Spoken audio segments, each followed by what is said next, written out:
Bienvenue à toutes et à tous, merci de nous rejoindre. On est ensemble pendant 8 minutes pour faire un nouveau point sur l'actualité, tout ce qui se passe près de chez vous. Et dans l'actualité, on va parler de ce bilan électrique de l'année 2018 pour la région. Bonne nouvelle pour commencer ce constat, la production est de moins en moins carbonée dans la région, grâce notamment à la fermeture de centrales à charbon et de fioul, une baisse de 23% d'émissions de CO2 par rapport à l'année 2017. RTE, le réseau de transport d'électricité qui dressait ce bilan ce jeudi, a investi 108 millions d'euros l'année dernière pour avoir un réseau le plus moderne et efficace possible. Réseau qui ne s'arrête d'ailleurs pas aux frontières françaises, puisque ce qu'on remarque aussi dans ce bilan, c'est que notre région est la première en France en termes d'échange d'électricité avec ses voisins. Alors pour parler de ce bilan 2018, présenté donc ce jeudi, Margot Sailly a rencontré Laurent Cantat-Lampin, qui est délégué régional RTE Hauts-de-France, et je vous propose tout de suite de l'écouter. Alors en 2018, la consommation d'électricité est restée stable. Ce phénomène s'observe depuis plusieurs années et traduit finalement à la fois des usages plus importants d'appareils électriques qui sont compensés par une meilleure maîtrise de la consommation. Alors en 2018, les Hauts-de-France ont vu leur parc de production augmenter, mais surtout se décarboner de près de 25%. Pourquoi? Parce que le parc d'énergie renouvelable a augmenté sensiblement sur la région, mais aussi on a bénéficié d'une meilleure disponibilité sur l'ensemble de la France, des barrages hydrauliques et des centrales nucléaires, ce qui a conduit finalement à avoir des émissions de carbone beaucoup moins importantes. L'actualité dans la région, c'est aussi cette question: comment lutter contre l'insalubrité et la saleté dans les villes? Dans la région, les incivilités dans les rues sont nombreuses.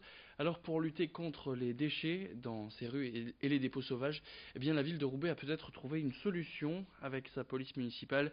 Ils ont créé une brigade environnement et salubrité. 2 agents dédiés arpentent les rues pour faire la chasse aux déchets qui salissent la ville. En immersion au sein de cette brigade, dans ce reportage signé Rémi Desremeaux. Pour contrer l'insalubrité dans les rues de Roubaix, la police municipale a créé une brigade composée de 2 agents qualifiés. La création de cette équipe offre aux autorités de la ville un atout supplémentaire dans le nettoyage de ces rues. Il y a un problème qu'on ne peut pas nier, qui est le problème des dépôts sauvages récurrents. On avait déjà une brigade de propreté urbaine. L'ajout d'une brigade de police municipale qui a des prérogatives plus larges, qui a une assermentation qui lui permet de couvrir plus de faits, nous donne un outil supplémentaire. Malik et Dominique sont en action depuis le 2 avril.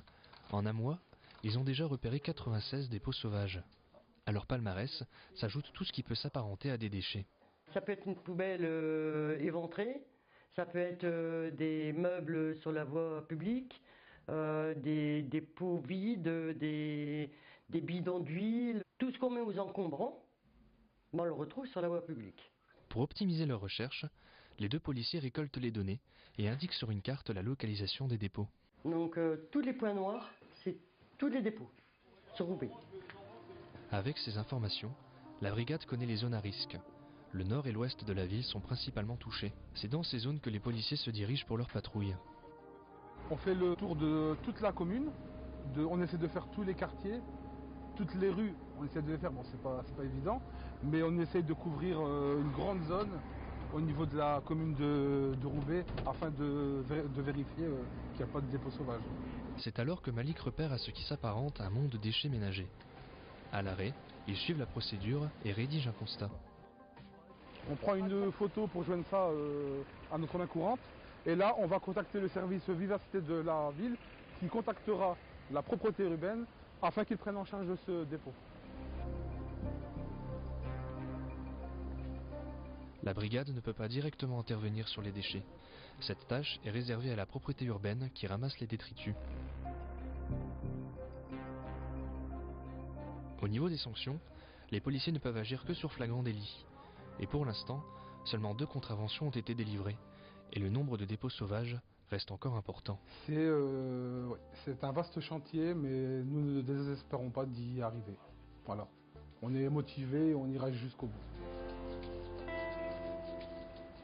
Allez, on parle sport maintenant et samedi à 21h, le LOSC reçoit Angers au stade Pierre-Mauroy pour ce qui sera le dernier match à la maison de cette saison qui restera donc à jamais dans les annales du LOSC, que ce soit grâce au scénario improbable de cette saison à l'autre, mais aussi grâce à cette équipe de joueurs incroyables, ces révélations que sont Nicolas Pepe, Thiago Mendes ou même Zeki Çelik qui vient lui de 2e division turque.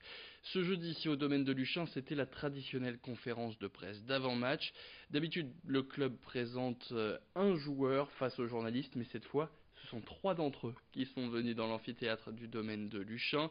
Le fameux trio d'attaquants surnommé Bip Bip.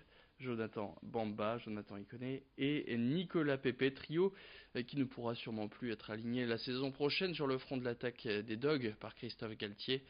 Les 3 amis profitent donc de leurs derniers instants ensemble comme ils l'ont fait toute l'année. Écoutez donc Jonathan Bamba, Jonathan Ikoné et Nicolas Pepe sur ces images signées LOSC TV. C'est peut-être la dernière fois qu'on joue ensemble, mais on va profiter de ces moments. On va d'abord se concentrer sur le match d'Angers pour pouvoir gagner ce match. Et après, on verra tout ça au moment venu. Et peut-être que l'année prochaine, on sera tous là encore. Ouais, bien sûr. C'est une possibilité. Je suis pas parti. Il n'est pas parti. Jonathan Bamba, il n'est pas parti. Il n'y a personne encore qui est parti. Donc, on ne sait pas de quoi il fait demain, comme on dit ça. Mais en tout cas, on est là pour l'instant. On est là, non? Non, on est là.